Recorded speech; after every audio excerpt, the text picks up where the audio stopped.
Salam. Yes. Selamat sore, salam sejahtera untuk kita semuanya. Yang terhormat kepada Klinik LBC Sidoarjo, nggih.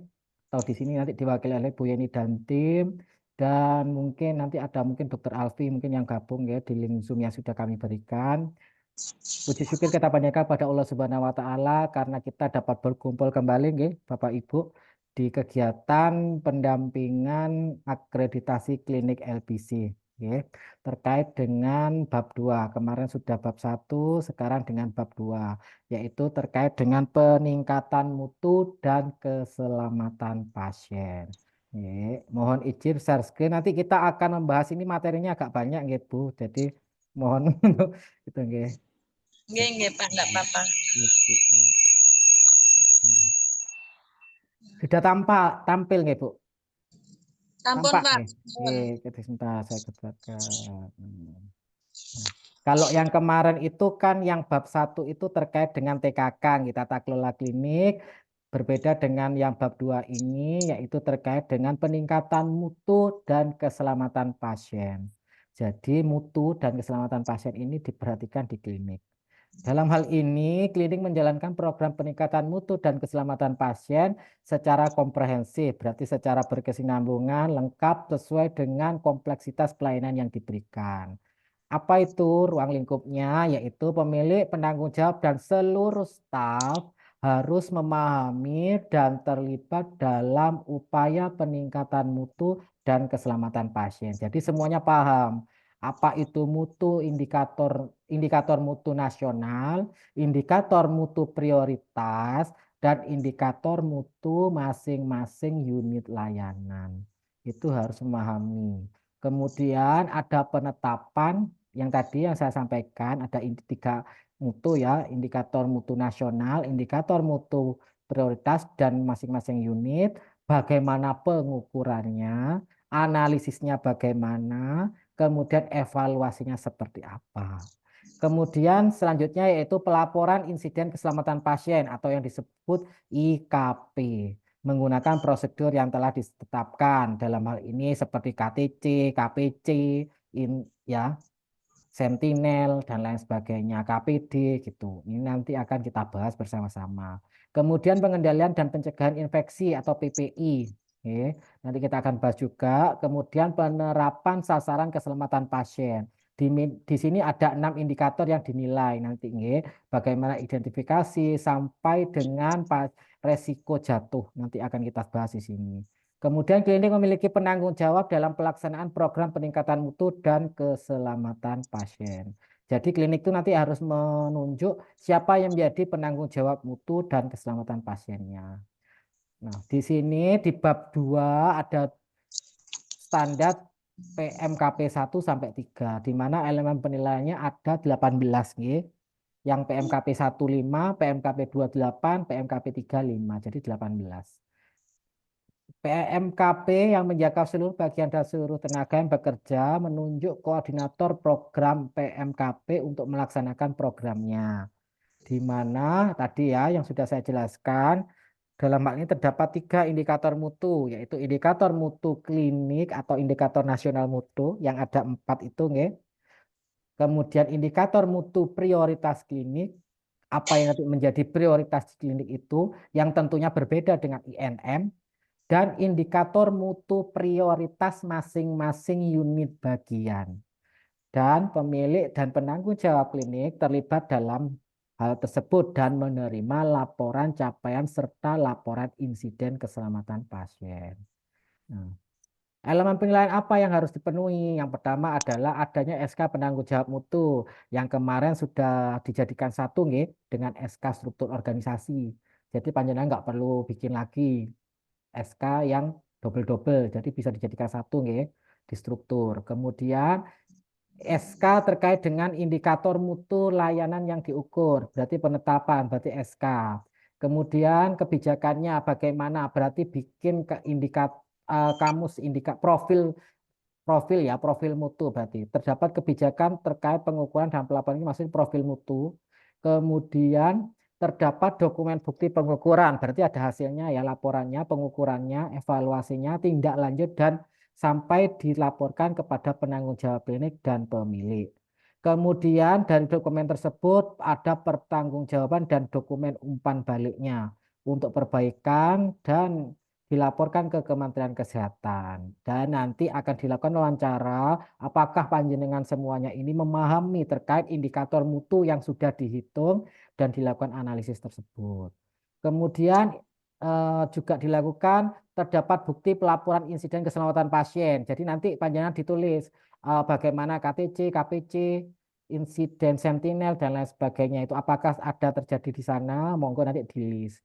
Kemudian bagaimana tim itu melakukan investigasi terhadap misalkan apabila terjadi insiden keselamatan pasien. Kemudian ada risk resiko, nggih. Jadi bikin risk resiko dalam setahun dan dibuat mitigasinya. Maksudnya apabila terjadi. Ya, kan kalau daftar risiko itu kan belum terjadi. Maksudnya misalkan di tempat parkir apa saja yang menjadi risiko? Mungkin ya halaman parkirnya tuh sempit dan dekat jalan raya misalkan ya. Akhirnya risikonya terserempet sepeda atau mobil ya. Misalkan mau mengeluarkan kendaraan. Itu nggih kalau sempit juga mungkin nanti terkait apa? Kendaraannya juga nanti otomatis kan juga akan memakan bahu jalan dan lain sebagainya. Itu akan dipanjenengan di list. Kemudian mungkin bisa di ruang pemeriksaan ya atau ruang pelayanan atau tindakan ya pada saat melakukan tindakan di sana mungkin tertusuk jarum atau seperti apa gitu nggih. Itu bisa di list. Kemudian dilakukan wawancara nanti bagaimana proses penetapannya. Kemudian apabila terjadi itu apa yang harus dilakukan. Itu seperti itu. Kemudian yang kedua PMKP 2 yaitu sasaran keselamatan pasien. Sasaran keselamatan pasien itu melalui pengukuran, evaluasi, dan pelaporan insiden. Kemudian sasaran keselamatan pasien itu ada 6. Ya, ada 6 yang terkait identifikasi pasien. Dalam hal ini panjenengan mengidentifikasi. Biasanya misalkan panjenengan kan sebelum melakukan tindakan kan ditanya siapa nama pasiennya, KTP-nya, ya, kemudian tanggal lahirnya, kemudian mengisi ke rekam medis kalau dia pasien baru. Kalau dia pasien lama, otomatis kan ditanyakan namanya, nomor rekam medis, tanggal lahir sama NIK. Siapa tahu namanya sama Jamila, tapi M-nya ganda, Jamila atau Jamila, gitu kan ada kan? Itu kan juga harus benar. Kemudian nomor rekam medis, mungkin ada yang lupa, bisa menggunakan tanggal lahir atau KTP.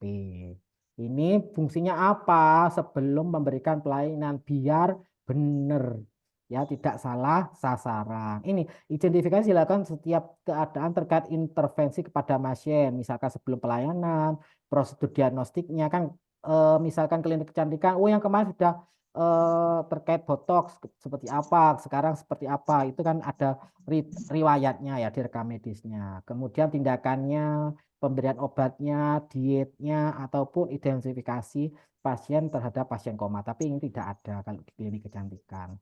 Kemudian pelaksanaan komunikasi efektif ya.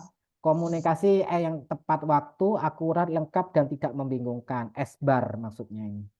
Ya, kemudian meningkatnya keamanan obat yang perlu diwaspadai. Jadi nanti panjenengan ngelis obat-obat apa saja yang termasuk high alert dan LASA yang ada di klinik atau obat-obat resiko tinggi ya apa obat-obat emergensi apa yang ada di klinik itu nanti di list. Kemudian terlaksananya proses tepat lokasi, tepat prosedur, dan tepat pasien. Nah ini kan penting di klinik kecantikan ya, fase in. Jadi apakah benar identitasnya yang mau dilakukan misalkan botox, kemudian prosedurnya bagaimana, mana yang mau dilakukan ya, operasi, kemudian sisi mana yang harus ditandai, kemudian dia harus tanda tangan informed consent dulu. Tuh. Kemudian fase time out, yaitu pada saat sebelum dilakukan insisi. Bahwasanya dikonfirmasi, benar tak Bu ini namanya si A mau melakukan tindakan botox atau seperti apa. Dipastikan dulu. Baru yang side out itu melihat hasilnya setelah dilakukan dan sebelum dilakukan penutupan atau penjahitan akhir. Dipastikan tidak ada instrumen, kasa, spons, atau bahan medis lain yang tertinggal dalam tubuh pasien. Dipastikan dicek dulu. Oke. Dan kalau di sini di rekam medis bisa menggunakan form surgical safety checklist yang sudah diterbitkan oleh WHO. Kemudian yang nomor 5 adalah pengurangan risiko infeksi dengan menggunakan prosedur cuci tangan ya. 6 langkah 5 momen. Nah, dalam ini harus dilakukan menjadi penting bagi pengunjung, pasien, dan staf healing. Dalam hal ini nanti pelatihan cuci tangan yang benar pada staf, pasien, dan penunjung juga menjadi salah satu program kerja yang harus dilakukan oleh klinik. Jadi nanti sekali-sekali, 1 bulan sekali itu pasien dan pengunjung diajarkan bagaimana cara mencuci tangan. Kemudian yang keenam, mengurangi risiko cedera karena pasien jatuh. Nah, ini bisa menggunakan skala Morse ya untuk dewasa dan Humpty-Dumpty untuk pasien anak. Salah satu contohnya seperti apa? Misalkan di sana ada bidang miring ya, misalkan bidang miring itu tulis awas licin. Atau misalkan setelah ngepel kan basah, awas lantai licin. Kemudian bednya ada pegangannya biar enggak jatuh. Ada kursi roda, jaga-jaga siapa tahu dia tiba-tiba terkena misalkan pusing dan lain sebagainya. Seperti itu. Kemudian di kamar mandi ada handrail, ya hand grip itu untuk memegang. Misalkan dia tiba-tiba pusing dan lain sebagainya. Jadi ini yang dibutuhkan. Yang pertama adalah identifikasi pasien, harus ada SOP-nya.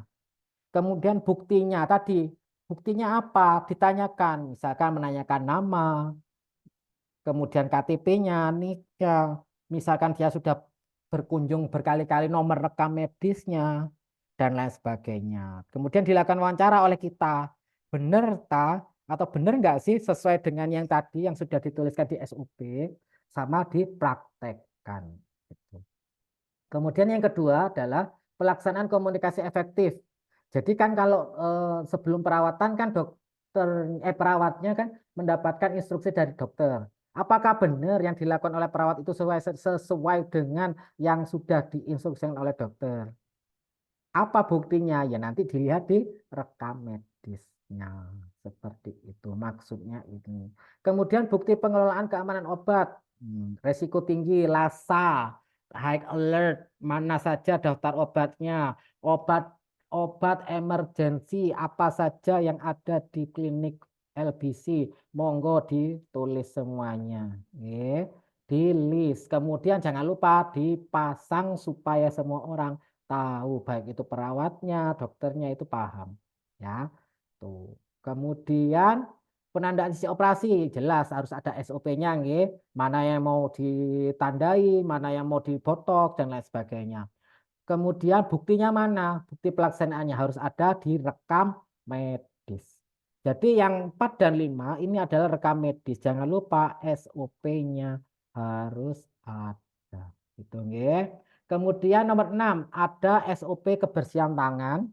Kemudian ada tempel-tempelan media-media, poster, leaflet di tempat cuci tangannya ya terkait dengan kebersihan tangan, 5 langkah cuci tangan, 6 langkah cuci tangan, 5 momen.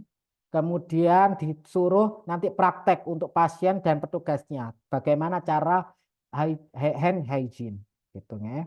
Kemudian yang nomor 7, kita akan tanyakan terkait pencegahan pasien jatuh.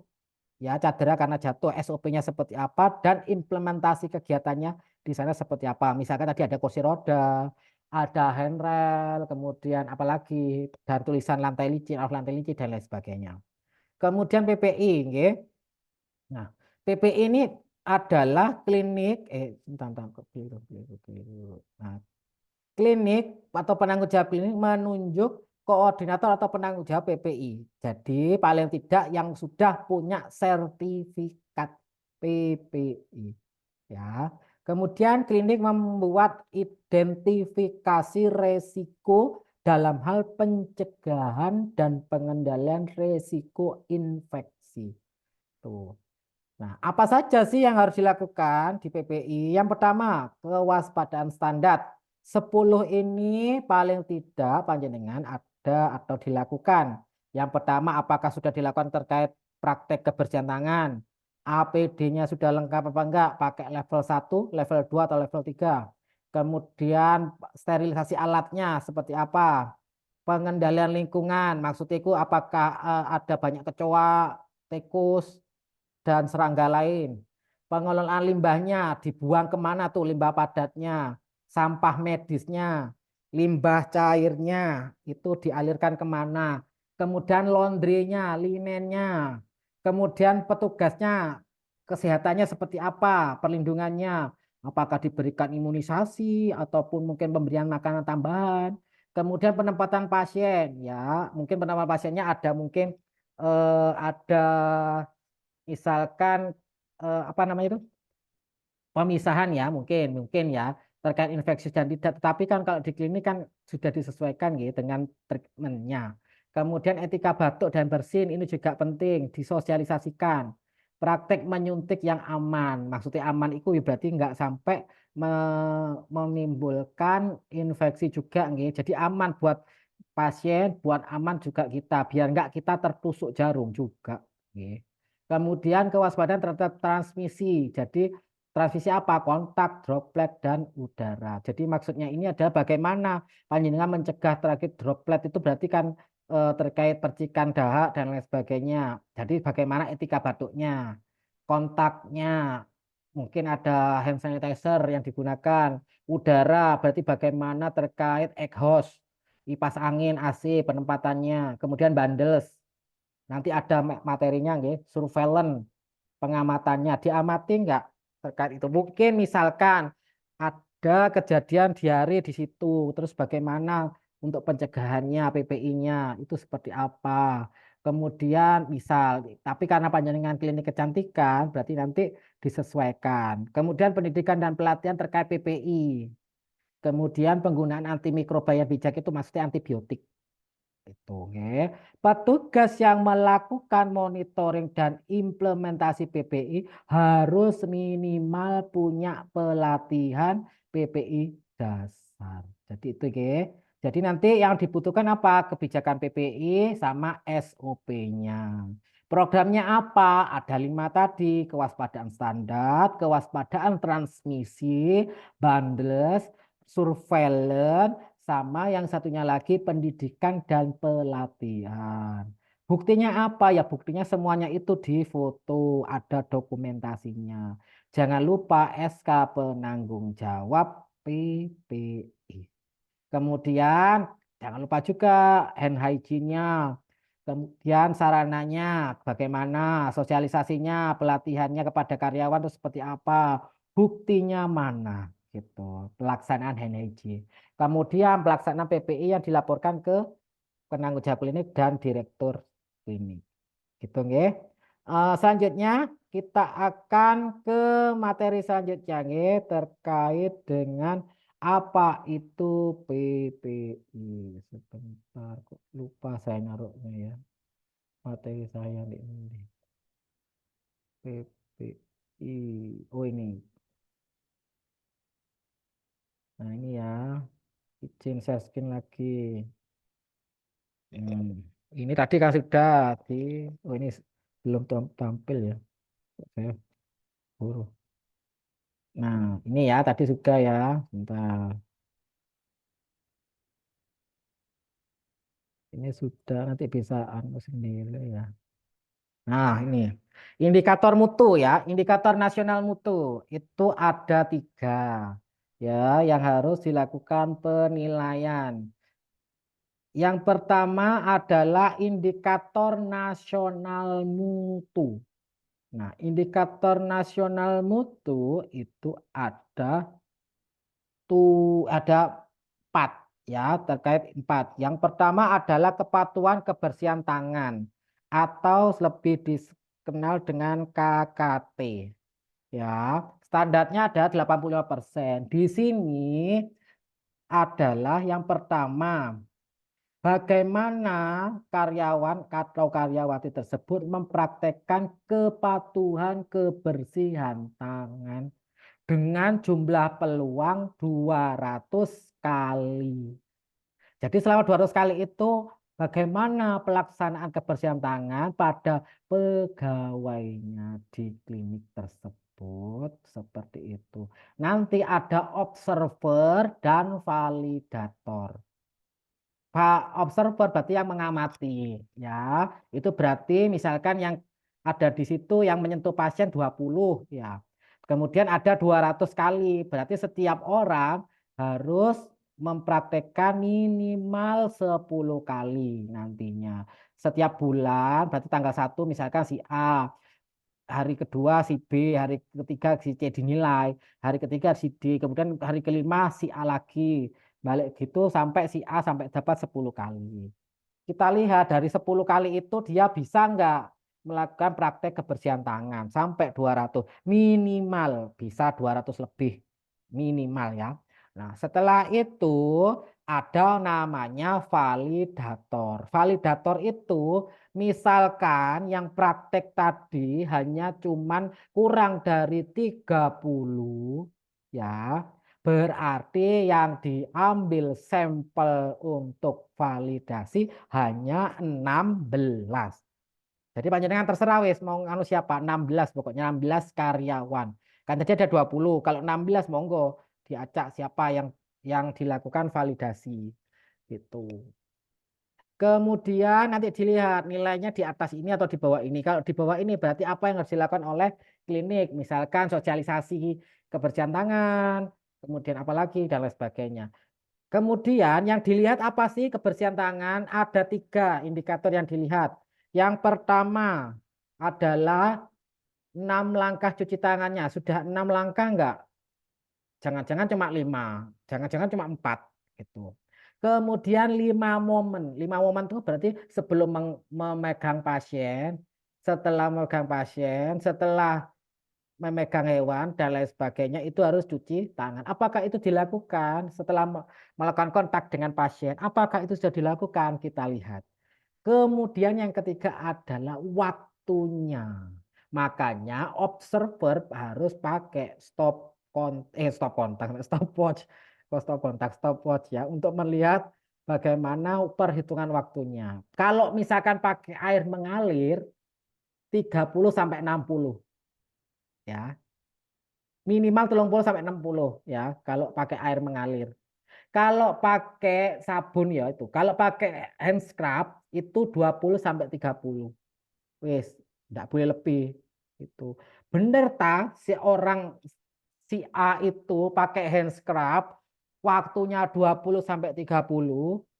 Bener enggak pakai 6 langkah? Bener enggak 5 momen dilakukan? Kalau tiga-tiganya sudah dilakukan, nilainya 1. Kalau tidak 0 gitu ya. Kemudian penggunaan APD jelas semuanya harus menggunakan APD. Ya, kalau nggak punya kan APD 0, langsung 0 nilainya. Berarti standarnya adalah 100. Ya, dicatat dalam sehari itu siapa yang luput menggunakan APD. Kemudian identifikasi pasien, berarti ini adalah petugasnya yang ditanya. Petugasnya itu sudah melakukan SOP itu enggak? Kan ada tuh di SOP. Nah, itu dilakukan enggak? Gitu. Dari 6 misalkan yang di loket atau di ruang perawat apa petindakan itu ya. Mereka tanyakan enggak itu? Maksudnya misalkan tanya dulu namanya, misalkan bener enggak ini si ini namanya Bu Fatima, kemudian rekam medisnya ini bener ini, kemudian mau dilakukan tindakan ini, itu bener enggak? Ditanyakan dulu enggak? Seperti itu. Kemudian baru kepuasan pasien. Kepuasan pasien ini jelas yang ada 14 indikator atau 9 itu ya, monggo terserah di klinik. Kemudian ada indikator mutu prioritas, berarti yang tidak masuk dalam indikator mutu nasional, tetapi yang menjadi permasalahan di masing-masing unit dan itu sifatnya urgent. Itu maksudnya. Jadi apa? Ya satu aja, misalkan kelengkapan rekam medis atau apa itu. Kemudian kalau masing-masing unit ya masing-masing unit itu apa masalahnya? Ya berarti berbeda setiap unit. Monggo ditulis ya. Nanti bikin profil ini maksudnya tadi itu. Misalkan KKT yang bikin ini, kemudian APD ya bikin ini. Nanti ada contohnya. Ini ya contoh SK-nya ini nggak bisa dibuka soalnya. Bisa kayaknya ya. Oh bisa, bisa. Nah ini ya bisa. Alhamdulillah. Ini ya nanti bikin seperti ini ya. Indikator mutu nasional. Ya, jadi diurut kebersihan tangan dulu, APD, identifikasi, baru kepuasan pasien. Ini urut, tidak boleh tidak urut. Kemudian ini indikator mutu prioritasnya. pemberi pelayanan umum ya, maksudnya itu. Kemudian indikator mutu unit ini ya, kurang dari 10, kemudian jam buka, kemudian pemberi pelayanan harus dokter gigi, pengisian kelengkapan inform konsen dan lain sebagainya. Ini ya. Kemudian nanti ada laporan mutu. Nah, laporan mutunya seperti ini. Nah, ini ya laporan mutu. Nah, misalkan ini tadi. Nah, KKT ini harus dibikinkan seperti ini. Ada grafiknya, ada ininya, ya. Kemudian kenapa analisisnya? Misalkan ini turun atau naik, ini naik ya dari 87 ke 95. Apa yang dilakukan? Misalkan ada Pak, mohon sosialisasi. maaf, nggak muncul, Pak. Belum muncul ya, Kia? Bapak, mohon maaf, share screen-nya muncul. Muncul. Sebentar. Oh iya, iya, si, belum muncul ya. Oke, oke. Ini sudah? Sudah? Sudah, Pak. Kalau ini Oh, sudah. oh ya tadi anu paling. Ya, ini laporannya seperti ini ya. Kenapa kok turun di setiap bulannya ini kan naik terus di 87, 95, kemudian berapa itu nanti ditanya apa diberikan catatan kenapa ini ada peningkatan, mungkin sudah ada sosialisasi atau mungkin ada pemutaran apa video cuci tangan ya di televisinya sana di pada saat loket pendaftaran dan lain sebagainya itu bisa. Nggih. Kemudian balik lagi ke sini. Bentar. Ini sudah terlihat, Bu? Belum ya? Belum, Ya. Bapak. Oh, nih. Nah, evaluasinya tadi di situ, nggih. Evaluasi RTL dan TL-nya. Kemudian ini tadi 6 sasaran keselamatan pasien, ya. Ada identifikasi yang benar, komunikasi efektif yang benar, keamanan obat yang harus diwaspadai, tepat lokasi pembedahan, benar prosedur, pembedahan pasien yang benar, dan mengurangi resiko akibat infeksi ya atau PPI-nya tadi sama mengurangi resiko akibat terjatuh. Ya kepleset misalkan tadi lantai licin dan lain sebagainya. Tunggu, ini tepat orang itu berarti identifikasi pasiennya yang tadi. Berarti benar si A ini misalkan alamatnya ini, nomor rekam medisnya ini. Tepat omongan berarti komunikasinya harus efektif. Tepat pemberian obat berarti tadi tepat obat, tepat operasi. Ya, ini saya high alert itu tadi yang tepat obat. Tepat operasi berarti lokasinya mana yang mau di eh, botox misalkan, identifikasi operasinya seperti apa, kemudian mencegah infeksi, berarti kebersihan tangannya dilihat, kemudian bagaimana resiko jatuhnya, jadi nanti dilihat, misalkan dia sempoyongan dan lain sebagainya itu harus tetap dilakukan, ya ada screeningnya, itu atau mungkin panjenengan punya pencegahannya, misalkan ya bisa pakai yang pertama gelang itu ya penanda jatuh, kemudian yang kedua mungkin ada lantai licin itu diberi tanda yang segitiga itu bisa. Tahu pegangan. Ini nggih semuanya yang tadi sudah saya jelaskan ini ya salah satunya pakai gelang. Semuanya nanti bisa ini S-bar ya maksudnya TBAK. Jadi sesuai yang diomongkan dokternya misalkan oh orang ini perawatannya harus ini dengan ini misalkan dengan misalkan dosis seperti ini. Nah, itu benar enggak? Dilakukan enggak sama perawatnya? Sesuai enggak? Itu kita akan lihat nanti. Kemudian ini terkait dengan obat ya, LASA dan high alert. Apakah ada itu atau obat emergensi? Apa saja yang digunakan di klinik? Gitu. Bagaimana penyimpanannya, ya itu seperti apa kita lihat nanti. Kemudian ini tepat tadi ya operasi itu ya harus tepat di mana lokasinya ini misalkan di sini nggih, harus sesuai. Kemudian tepat prosedur juga pasiennya harus tahu nggih. Kemudian ini resiko jatuh nggih. Jadi jangan lupa untuk mengidentifikasi. Nah, sekarang IKP, insiden keselamatan pasien ya, IKP. Apa itu IKP? IKP itu berarti ada beberapa jenisnya ya, insiden selamat pasien. Yang pertama sentinel, kejadian yang mengakibatkan kematian. Jadi misalkan terjadi bisa menyebabkan kematian atau cedera serius. Ada KTD, kejadian tidak diharapkan. Advance event, berarti kejadian yang mengakibatkan pasien cedera. Atau KTC, insiden sudah terpapar ke pasien tapi pasien tidak timbul cedera. KNC, terjadi insiden yang belum sampai terpapar ke pasien, jadi belum terpapar. Ya, sik nyaris, sik meh. Ya. KPC potensi cedera. Jadi kondisi yang berpotensi untuk menimbulkan cedera tapi belum terjadi insiden. Apa itu contohnya ini? KTD. Pasien jatuh terpeleset akibat lantai licin sehingga kaki memar. Jadi itu namanya KTD. Mesti ada ya. Bu kepleset, bu opo. Nanti dilihat di klinik. Kalau misalkan terjadi harus dilakukan RCA sederhana. Kalau KNC nyaris jatuh akibat bed goyang, namun nggak terjadi.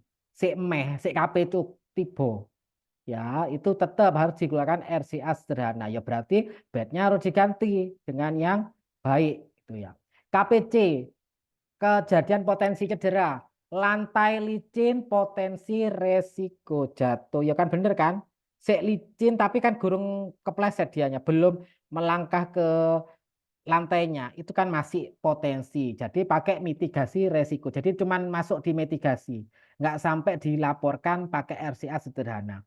Kalau KTC kejadian tidak cedera berarti gak enak efeknya. Meskipun wis dikai obat tapi dia gak enak efeknya. Misalkan ngasih obat vitamin C, kudune dikasih vitamin C tapi dikasih B kompleks. Nah, itu kan nggak ada efeknya ya.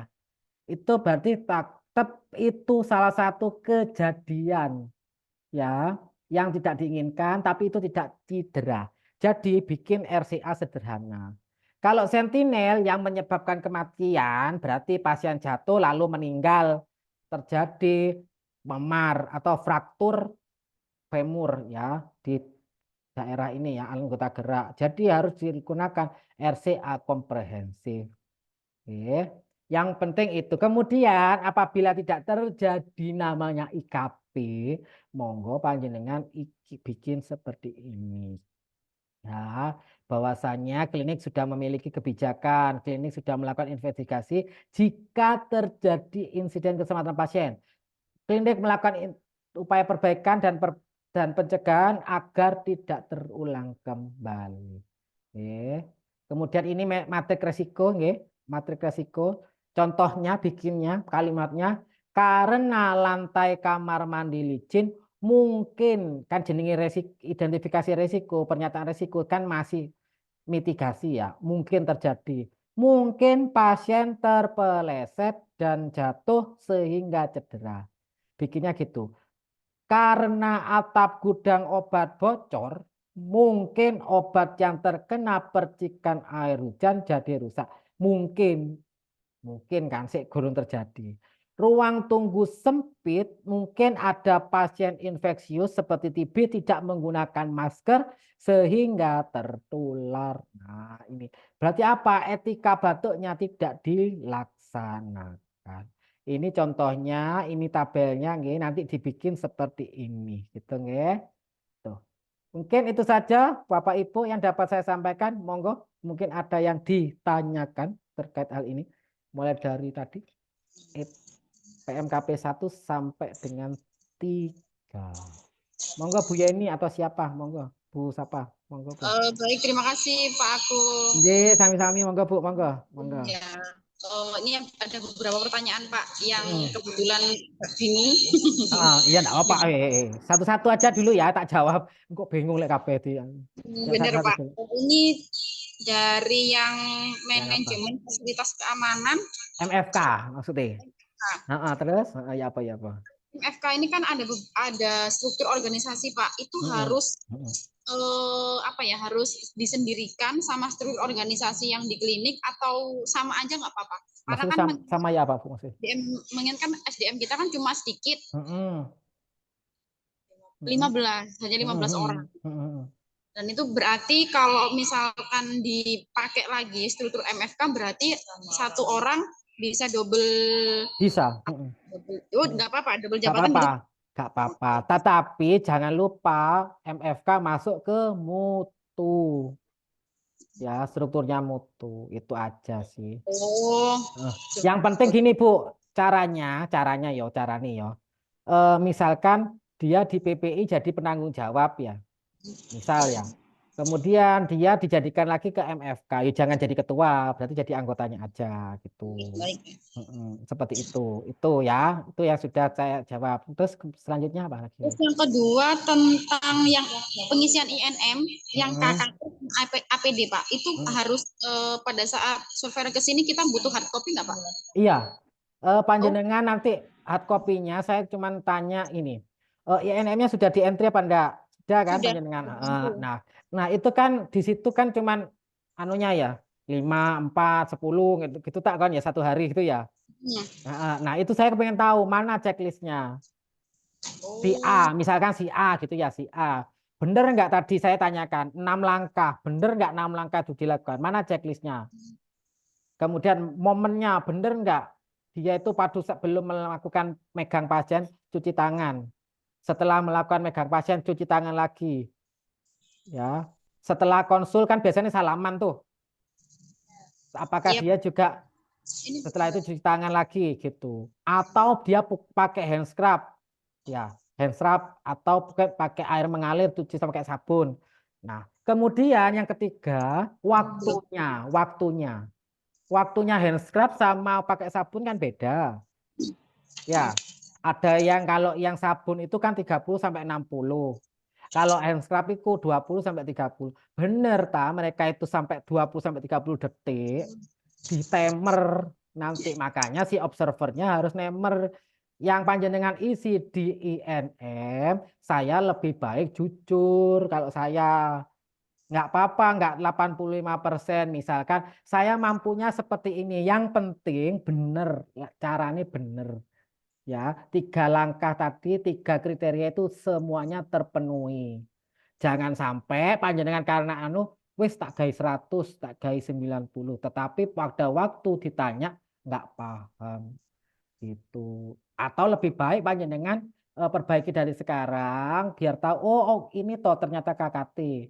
Langkahnya seperti ini, tiga-tiganya harus sesuai. Baru panjenengan itu nanti bisa menjelaskan dengan baik di surveinya. Boleh kalau misalnya, iya Pak ini sudah kami 100%, yakin 100%. Coba praktekkan. Ya sudah, buktikan tuh 3 tadi itu. Oke. Kalau APD ya disesuaikan ya. Misalkan kan kalau panjenengan otomatis kan APD-nya level 1 semua kan, nggak pakai level 2, level 3 kan. Paling cuma masker sama sarung tangan mungkin ya. Sebenarnya kalau yang dokter mungkin masker sarung tangan iya Pak, tapi kalau yang kan kayak resepsionis kan nggak pakai. Sekarang kebetulan kan kita juga dari pusat itu sudah tidak boleh bukan tidak boleh, sudah tidak apa-apa tidak menggunakan masker. Tapi kan yang pemberi layanan maksudnya yang langsung tindakan kan harus tetap pakai APD toh. Itu kan tetap meskipun level 1 kan cuma apa? Pakai apa biasanya? APD yang badan Pak apa namanya? Oh, apron. Apron itu termasuk level 1 nggak Pak? Iya, level 1, level 2 sih nggak apa-apa. Yang penting itu sama apa lagi apron, terus apa mana?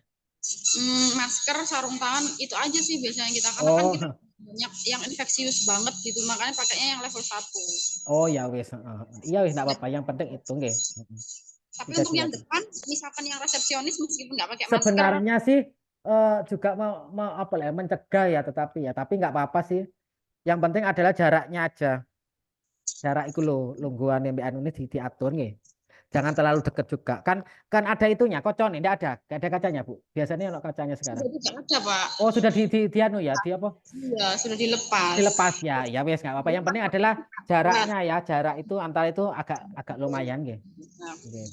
Terus apa lagi, Bu? Monggo. Terus ini terkait kita kan ada form monitoring harian yang hand hygiene, Pak. Ini ada beberapa kolom itu tertulis OPP. Tadi tuh kita sudah sempat cari itu kan opportunity atau peluang. Nah, itu maksudnya per pasien pre-post sebelum kita tindakan atau cuma satu pasien itu udah 1 kali observasi aja? 1 kali, misalkan panjenengan satu pasien itu 1 kali observasi si A, misalkan saya, misalkan ya sekarang melakukan tindakan si B, misalkan ya ono pasien gitu ya nomor 1 gitu ya. Saya yang melakukan tindakan, ya. Berarti saya mau dinilai ini sama jenengan. Apakah saya sudah melakukan yang namanya tadi 6 langkah cuci tangan, 5 momen sama waktunya. Misalkan kalau saya dalam 1 kali kesempatan itu wis bener maksudnya, ya wis dihitung 1. Oh, jadi nggak Heeh. harus satu pasien itu nggak harus sebelum sama sesudah tindakan kan, Pak? Apanya sebelumnya sudah Cuci tangan kita. lah iya kan Yang maksudnya kan tadi momennya itu kan maksudnya sebelum dan sudah itu kan momen toh. Mm. Heeh, Oh, iya makanya 3 indikator yang dinilai 6 langkahnya momen itu ya mangiku sebelum melakukan tindakan sesudah melakukan tindakan pas waktu mungkin konsul ono salaman ya salaman di pasien nih itu kan kudu tetep hand hygiene lagi kan di hand swab toh. Nah, itu kadang biasanya lali mari salaman. Ya terima kasih dokter, misalkan lali ya mari salaman lali wis. Gak cuci tangan maneh. Nah, iku biasanya. Ya itu yang maksudnya. Terus untuk yang tabel OPP diisi apa, Pak? Diisi Eh ya itu tadi panjenengan dilihat dulu tiga-tiganya sudah dilakukan apa tidak. maksudnya oh, berarti yang OPP ini tidak ditulis kan kita tuh Opportunity lihat itu kan kesempatan, peluang dia melakukan itu. Berarti nanti satu pasien satu satu gitu. pasien satu orang aja. Satu peluang maksudnya. Dalam satu peluang itu dia sudah bisa nggak melakukan KKT, maksudnya itu. Kalau Pak, nggak mohon maaf. bisa ya di Ini strip aja. kita tunjukin yang dari pusat kita punya ya, Pak ya. Ini ada kolom OPP. Coba nggak bisa dianu ya, di apa? Di share screen ya? Nggak bisa di share screen, Pak. Oh, anu aja nanti di apa lek ngarani? Aduh. Oh, Di foto aja kasihkan ke Bu Yeni ya. Nanti tak kasih masukan ya. Aku soalnya nggak ketok pisan nih. ya, baik Pak, Ya, baik wes. Pak. Itu ya. Seperti itu. Kemudian apa lagi, Bu? Ada lagi Pak sebentar. Heeh. Terkait sertifikat PPI. Kalau misalkan tidak punya, bagaimana penanggung jawabnya? Satu orang nggak ada. Satu orang di situ dokternya. Itu yang gimana sih Pak? Dokternya nggak pernah dilatih PPI. Dokter. Oh, nggak pernah kayaknya Pak. Nggak pernah ya dokternya. Apa melu seminar, apa lokakarya nggak pernah melu. Oh iya ya Pak, iya Pak. Jadi kayak lokakarya PPI gitu termasuk nggak apa-apa? Iya, heeh. Ono buktine kan biasanya ngikutin apa itu. Meskipun bukan yang penanggung jawabmu tuh nggak apa-apa. Iya, Salah satu ada. Oh, ada. Yang dari pusat kan. Oh, iya. Ada Pak, ada Pak. Nah, itu yaiku pakai itu nanti dia melakukan jenenge koyo kelas seminar di situ atau workshop sehari untuk ngajari ke rekan-rekannya. Itu nanti bukti di pendidikan dan pelatihan di 2.3 itu kan ada 6 ya yang dilakukan kewaspadaan standar, bandles, transmisi dan ada pendidikan dan pelatihan. Nah, pendidikan dan pelatihan itu nanti misalkan rekan satu itu yang sudah dilakukan lokakarya itu nanti sosialisasi ke teman-temannya gitu. Itu dikasih notulennya, foto nih, undangan nih, ngono tok daftar hadir. Wis ngono, mari wis. Ya, itu buktinya maksudnya. Oke, Pak. Terus apa lagi, Bu? Terus lanjut. Ada lagi, Pak. Ya, untuk monggo yang apa? kasus IKP kan misalkan kasus IKP kita tidak ada KTD, tidak ada KTC, tidak ada sentinel. Apakah cuma yang nulis surat pernyataan tadi aja? Misalkan tidak ada. Misalkan nggak ada, tetapi dilihat lagi BE ono kursi tunggu nih BE goyang-goyang, goyang-goyang. Ya siapa tahu kan, kita nggak tahu. Kursinya goyang, kemudian mungkin lagi bednya ya pada waktu dia melakukan itu nggak nyaman ya. Kadang ono uyak-uyak apa kayak ngik gitu mungkin bisa jadi ya. Itu nanti panjenengan mungkin bisa. Kemudian atau mungkin ada lantai licin ya. Lupa panjenengan nggak ditulisi awas lantai licin. Oh, oke, Pak. Misalkan seperti itu ya. Di kamar mandi juga bisa kan? Awas lantai licin gitu, lali. Kemudian di bidang miring, misalkan ada bidang miringnya untuk disabilitas mungkin ya. Di situ kan terlalu curam, terlalu landai. Itu mungkin nggak ditulisi awas lantai licin, harap berpegangan pakai misalkan ada pegangannya di situ, mohon berpegangan, awas lantai licin. Mungkin bisa seperti itu, Bu. Jadi semuanya bisa kok, Bu. Cuman nggak semuanya terjadi kan sih potensi itu sih mungkin terjadi gitu, tapi belum sempat terjadi itu. Pernah nggak Bu terjadi keliru manggil pasien ngono itu? Nggak pernah sih Pak, sejauh ini belum pernah. Misal yang ditanya namanya sama-sama Agung gitu ya, ternyata yang maju bukan saya, teman saya gitu. Sejauh ini belum pernah Pak. Itu makanya itu apa panjenengan Mungkin gitu, Pak ya. ya kan itu kan mungkin kan jenenge wong podo-podo jenenge Agung terus jenengan manggilnya misalkan namanya lengkapnya harus siapa gitu. Cuman Pak Agung. Loh, akhirnya teman saya yang maju. Loh kok dia yang maju gitu bisa jadi. Makanya nanti panjenengan untuk apa ya?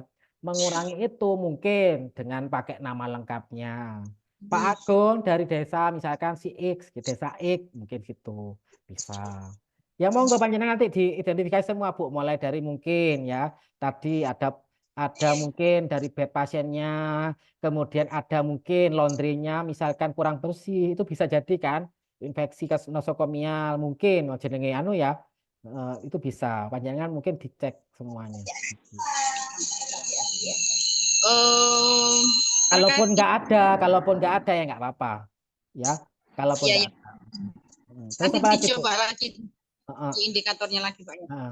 Apalagi Bu? Ada Monggo. itu, Pak.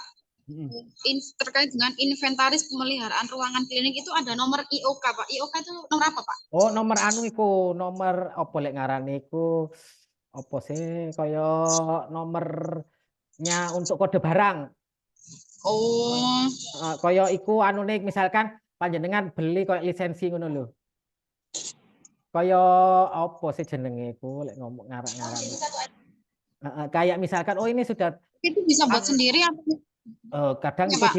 dibikinkan sendiri, ada yang bikin sendiri itunya, nomor-nomornya itu. Kalau misalkan garis miring, makanya nanti kalau misalkan panjenengan itu bisa pakai tata naskah, di tata naskah dibikinkan gitu nggih. Ya, dibikinkan. Kalau misalkan ini sudah dianu gitu nomornya seperti apa ya. Kalau misalkan sudah dipelihara gitu nggih. Ya, misalkan seperti itu. Kalau misalkan sudah di maintenance itu biasanya ono gitunya, Bu. Nomor IOK-nya itu ono mesti biasanya. Bahwasanya ini sudah di apa lek ngarani? Sudah di maintenance ngono lho. IOK itu nggih. Kalau misalkan dari cabang kasih nomor sendiri boleh nggak Pak kira-kira? Nggak apa-apa, yang penting adalah panjenengan punya dasar ya, dasar dari mana itu nilai apa jenenge penomorannya itu. Kan itu kan bergantung dari masing-masing itu ya. Makanya nanti dicantumkan di apa namanya? Tata naskah. Tata naskah. Bahwasanya kalau sudah dilakukan pemeliharaan alat ada penamaan IOK ini ya, all correct kan? Ya, all correct kan? OK niku all correct kan? Berarti maksudnya ya. Inventaris all correct berarti maksudnya wis mari dicek dan sudah bisa digunakan lagi maksudnya. Ya, gitu. Ya, jadi nanti apa oleh ngarane penomorannya itu dikasih sendiri sesuai dengan yang dari pusat. Misalkan 100 piro opo garis miring opo ngono ya. Ya. All correct berarti semuanya sudah dicek, sudah maksudnya itu layak untuk digunakan kembali maksudnya ngono. Kan harus di maintenance kan memang semua alat ya. Oke, Pak. Oke, kenapa apalagi Bu? Di PMKP 2 Pak. PMKP 2 yang EP4 terkait sisi operasi. Di checklist. Apa? Kita kan nggak ada operasi. Berarti itu TDD. Oh, TDD. Ya, tidak dapat dinilai maksudnya, tidak dapat ditetapkan. Penandaan sisi operasi itu nanti kan tetap kalau penandaan sisi operasi nggih, tapi tidak menggunakan surgery kan, tidak melakukan opo lek ngarani iku sampai operasi kan, cuman kan kalau penandaan sisi operasi kalau tidak dilakukan sisi operasi kan tidak perlu Pak. Iya, tidak perlu. Maksudnya kan ada beberapa yang memang diperlukan toh, kan nggak semuanya. Nggak pernah. Kita nggak pernah. Berarti kalau nggak pernah TDD berarti. Ya. Itu di TDD. Pokoknya yang ada surgikalnya kalau memang tidak dilakukan berarti TDD. Nanti panjenengan matur nggih. Itu. Ya.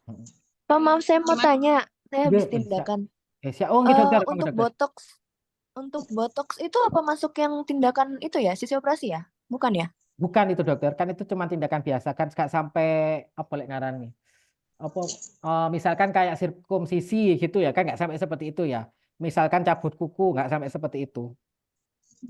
Botox itu bukan termasuk itu nggih. TDD berarti nggih. Tetapi kan itu cuman masuk ke penandaan sisi operasi, cuman ditandain tok ya dokter.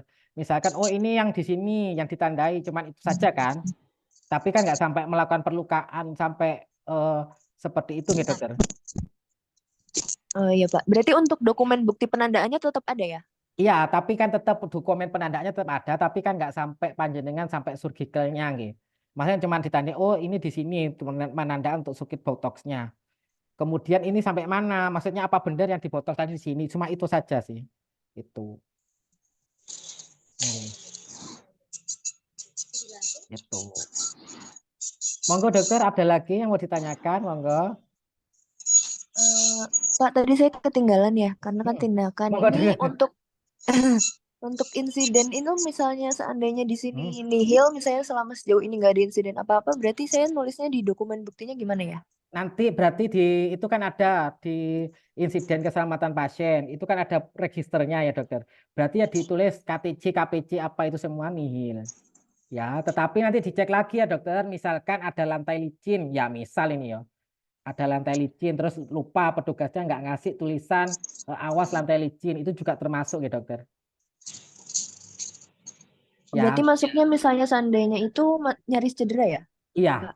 heeh, itu Oke. potensial maksudnya, potensial. Kan masih belum terjadi dokter, kan sih potensi kan belum di apa, belum terjadi dia kepleset di situ kan. Ya misalkan panjenengan tiba-tiba ada cleaning service-nya itu ngepel, terus nggak diberikan tulisan awas lantai licin. Nah itu kan tiba-tiba ada yang injek kepleset. Nah itu bisa jadi. Itu salah satunya. Tapi kalau cuman tuh misalkan ada yang ngepel, terus dia pas pasiennya itu tahu, terus nggak lewat situ, berarti kan potensi. Potensi nggak diinjak toh. Kalau diinjak baru terus kepleset, itu berarti termasuk kejadian ya, kejadian nyaris wes, tapi yo belum tentu jatuh juga kan, masih nyaris kan sih, hampir jatuh kan gitu, bisa jadi gitu nggih. Jadi disesuaikan aja, atau mungkin kursi tunggunya goyang ya, wis kursi goyang, atau mungkin apa bednya juga, atau laundrynya mungkin seperti apa, itu bisa semuanya. Makanya di list dulu, diyakinkan dulu kalau memang itu sudah tidak ada kejadian insiden. Kalau tidak ada ya tidak apa-apa, tulis aja nihil gitu aja. Gitu, dokter. Monggo, Pak Agung, monggo Bu, untuk kalau laundry kita nyuci sendiri gimana Pak? nggak apa-apa, ya nggak apa-apa Bu. Heeh. Maksudnya Panjenengan interaksi nyuci sendiri berarti ya. ya Berarti ada ruang sendiri. ada. Ada, nanti berarti dilihat bagaimana pembuangan air limbahnya. Oh, Di syarat PPI-nya yang 2.3 nanti lihat bagaimana saluran pembuangan limbah cairnya. Itu kan berarti kan limbah toh. Limbah cairnya ya opo, dialirkan kemana itu. Apakah nanti saluran pembuangannya itu terbuka ya, akhirnya menggenangi yang di depan ruko misal itu ya. BE ya, siapa tahu ya. Atau tertutup ya. Atau tertutup gorong-gorongnya itu tertutup, akhirnya misalkan nanti terjadi hujan itu nggak sampai amber ke jalan, bisa jadi seperti itu. Kan kita kan nggak tahu, kan belum pernah ke sana maksudnya. Nanti kita akan lihat bagaimana terkait pembuangan air limbahnya untuk yang limbah cairnya jenengan tadi dari laundry itu nggih. tapi kalau misalkan laundrynya di luar per bulan gitu atau per Berarti minggu? pakai PKS aja. PKS apa Pak? Perjanjian kerjasama aja. Ya, MOU aja, MOU. Tapi kan yang rumahan biasanya nggak perlu MOU sih Pak. Nggak ada Tetap MOU. bukan tetap kan jenengan kan maksudnya supaya masuk misalkan ya panjenengan biar ada, tapi kan bukan MOU yang kayak apa limbah medis ya tuh Bu, yang PKS biasa Iya, aja ya. maksudnya yang perjanjian kerjasama biasa, nggak sampai MOU itu kan kalau misalnya ada ganti rugi harus misalkan ada kerugian kan harus ganti rugi per mil berapa. Lah kalau ini yang mungkin nanti misalkan ada kesepakatan, misalkan panjenengan kayak sampah domestik kan itu harus pakai PKS toh, maksudnya perjanjian kerjasama biasa kan, bahwasanya diangkut berapa kali dalam seminggu, kemudian Oh itu sampah juga masuk PKS ya Pak ya? iya PKS juga kan panjenengan bikin sampah. Maksudnya panjenengan sampahnya sama siapa? Atau sama DLH atau sama siapa? RW, Pak. Diangkut RT RW sampah itu. Nah, panjenengan tulis aja bikin keputusan sama RT RW kan ono biasanya bayarnya setiap bulan apa? Apa setiap Oh, bulan, apa setiap minggu, ngangkutnya siapa yang ngangkut, terus kemudian bagaimana misalkan gini ya Bu ya. Nanti ditulis saja ngangkutnya itu siapa, misalkan ya. Setiap bulan itu berapa kali? Apa 1 minggu sekali? Kemudian tempat pengambilan sampahnya di mana? Panjenengan ngomong di situ. Nanti Pak, sampah diambil di pojokan sana, ya, wis. Lek gak enek ning pojokan berarti gak enek sampahi, ngono berarti dijelaskan, ya.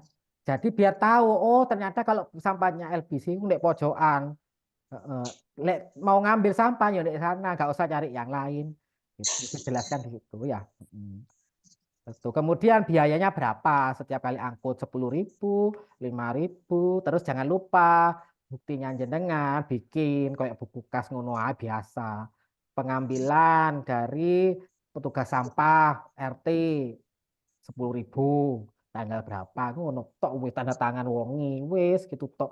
Nggak usah pakai stempel, nggak usah pakai anu, pakai tanda tangan itu tok mari wis. Ono fotone wayah ngambil. Ya, oh ya, tidak ada, itu Pak. ya sudah itu tok wis Bu. Baik, baik, Pak. Ya. Pak terakhir, Nah, maaf apa, Bang? ya.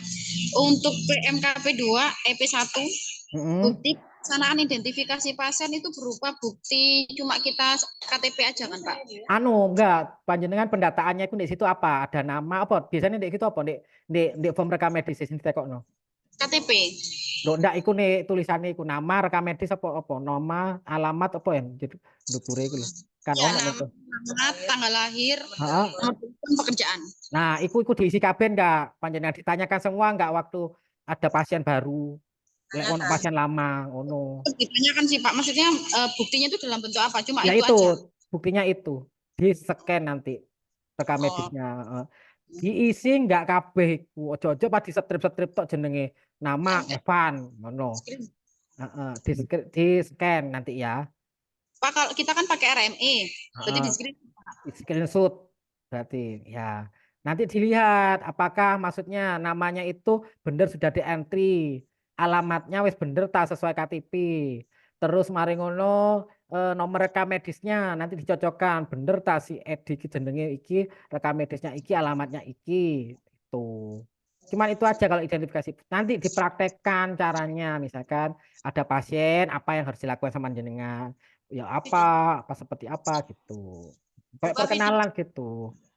Gitu. Ibu terima kasih pernah ke sini, misalkan pernah datang ke sini, misalkan belum pernah, oh saya baru pertama kali. Oh, boleh pinjam KTP-nya, Bu, untuk pengisian identitas gitu. Namanya bener, Bu, namanya ini, kayak gitu loh, Bu. Dipraktekkan. Alamatnya di sini gitu. Untuk video atau waktu survei ke sini, Pak? Oh, di situ aja. Yang video kan cuman itu, Bu, yang apa? Kotret itu ya. Potret yang apar. Oh iya, yang simulasi. Itu. Sama cuci tangan. Kalau panjenengan punya video, nanti disetel ya. Disetel misalkan ada di kliniknya diputer. Cuci tangan mungkin. Mungkin dari karyawan sana atau seperti apa gitu. Itu aja. Jadi nggak usah Bu, identifikasi praktek nggak usah di video, wis nanti langsung praktek langsung aja. Tapi prakteknya semuanya ya Bu, nggak hanya di pendaftaran ya. Pada waktu tindakan juga ditanyakan, tanya lagi nggak pasiennya bener nggak si A ini yang dipanggil di rekam medis itu, jangan-jangan keliru kok uang yang datang, itu ya. Baik Pak. Sampai ke nanti mungkin krim ya, biasanya ono krim apa, nah itu nanti bener tas yang dikei krim wonge iki kok keliru. Nah, itu nanti dicocokkan lagi. Gitu wes pokoknya. Itu. Oke, apalagi monggo. Bu Dokter Tri di Kurnia. Pak, saya mau tanya. Monggo Dokter. Untuk yang daftar resiko klinik itu maksudnya berarti yang SK 10 besar resiko tertinggi klinik ini ya? Oh, bukan Benar Dokter. ya? Resiko klinik, resiko itu materi resiko itu maksudnya resiko apa yang mungkin terjadi di klinik. Misalkan di ruang tindakan. Misalkan tertusuk jarum, terpleset atau apa ngono lho dokter, gitu dokter. Oh, kemudian Dan untuk mitigasi tindak lanjut mitigasi resiko itu yang FEMEA itu, Pak? Bukan? ya ada yang FMEA, heeh. Tapi kan enggak anu dokter, misalkan iki ya. Dalam hal ini misalkan terjadi kan ini kan enggak semuanya terjadi kan ya. Kan ini kan masih pencegahannya ya. Misalkan terjadi itu apa yang harus dilakukan? Mitigasi itu kan seperti itu. Mitigasi itu misalkan tadi tertusuk jarum pada saat di ruang tindakan, apa yang panjenengan lakukan itu? Apa yang harus dilakukan seperti itu? Oh, berarti dokumen daftar resiko klinik itu ada sendiri ya, Pak ya? Bukan yang ada sendiri bukan register. yang Bukan. 10 besar resiko ya? Bukan. Berarti nanti panjenengan bikin masing-masing ruangan itu ada sendiri pendaftaran apa, mungkin di tempat parkir apa sampai ke apotek ya mungkin ya. Untuk obat itu ya kan ada yang pemberian obat itu ya, krim dan lain sebagainya itu resikonya apa? Mungkin obatnya tertukar ya. Pemberian resepnya tertukar kan itu bisa terjadi dengan dokter nggih. Berarti Bapak kira-kira ada contohnya nggak? Contoh formatnya nggak ya? Kemarin Atau sudah tak udah kasihkan ya? ke Bu Yeni. Nanti tinggal Oh iya. anu lagi. Itu. Baik, Kalau Pak, baik. PPT-nya belum masih nanti tak kirimkan kalau PPT-nya. Oke, Pak. Monggo dokter. Monggo Bu Yeni, siapa lagi yang bertanya? Sudah sejauh ini sudah cukup itu dulu Pak. Nanti kalau Oke, siap. biar lewat Ibu Yeni aja Pak ya. Oke, nanti bisa meskipun enggak Bu Yeni ya enggak apa-apa ning grup itu. Biar nanti Sama kita tanggapi bersama-sama gitu nggih. materi yang kemarin di-share kan cuma yang Bab standar 1. bab 2. Heeh. Ada 2 PPT kalau nggak salah. Oh, yang PPI belum ya ini ya? Ya, yang PPI belum. Oh ya wis kita kasihkan ya.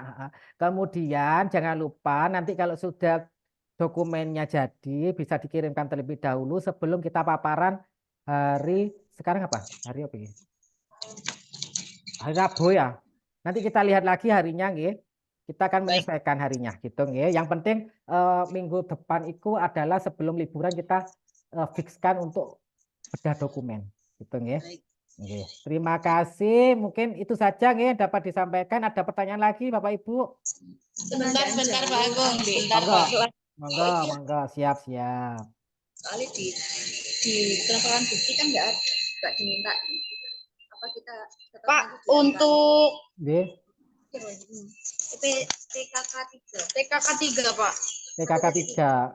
1.3 apa? Terkait apa? Yang terkait APAR sama jalur evakuasi itu tetap perlu SOP ya Pak? Dokumen tetap. Sama SK juga atau SOP aja?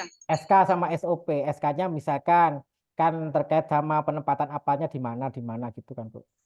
Pemeliharaannya 1 tahun 1 kali, 2 tahun apa pemeliharaannya. Kemudian pengecekannya 1 minggu 1 kali atau seperti apa gitu ya.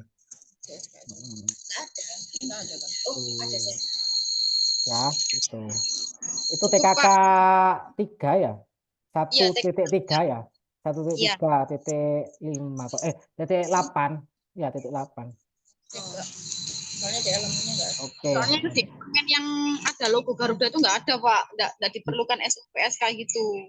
Sebenarnya itu kan harusnya panjenengan dituliskan dulu terkait itu kan ada SOP-nya kan ya? SOP terkait dengan pemeliharaan APAR kan ya? SOP pemeliharaan APAR kan? Bukan ini loh jalur. Yang jalur evakuasi, Pak. Kalau yang APAR ada. Oh, maksudnya yang jalur apa sih kan jalur evakuasi sama yang larangan bukti merokok itu loh, Pak. Oh, kalau gini. Oh, sing mangkane jarene wong APAR mang, aku mangkane bingung apa. Yo ngene, kalau yang jalur evakuasi ikut cuman foto neto. Oh iya. Fotonya jalur evakuasi, penanda jalur, maksudnya penanda jalur itu misalkan ke kanan lok toilet, ke kiri ruang tindakan ngono maksudnya. 100 meter menuju klinik LBC di jalan raya maksudnya ya. Itu. Kemudian evakuasi, jalur evakuasi titik kumpul di depan itu. Kemudian ono jalur evakuasi yang warna hijau yang tanda panah itu. Ikut tok maksudnya. nggak perlu SK lek iku. Jariku mau jare nggak perlu apar, ya, Pak, Mam. ya.